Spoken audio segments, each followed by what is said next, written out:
In this video, we will learn how to make group chat on Instagram. So let's begin. So for the group chat on Instagram, the process is really simple. It is same for Android as well as iOS devices, so you don't need to worry if you're on Android. So first make sure that you are connected with the internet. Once you are connected with the internet, just go and open your Instagram app. So here we are. Now tap on this direct message icon at the right top corner. Tap on this. So here we are. Now what you need to do is just go and tap on this pencil icon at the right top corner. Tap on this and you would see this. Now here select multiple friends of yours, like I would be selecting this one. Once I have selected, I would just go and tap on next.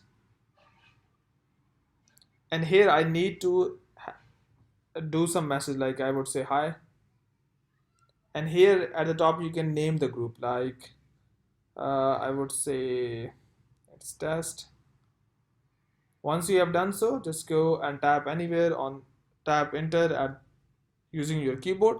So here it says the name has been group test. Now if you go and tap on this name of the group at the top, you would see different messages, like you can leave the chat, you can end the chat, or you can add the people from here, or you can mute the messages, mute your mentions, or whatever settings you want to have. So this is really simple and a short way to have your group chat on Instagram. But before you go, please like, subscribe.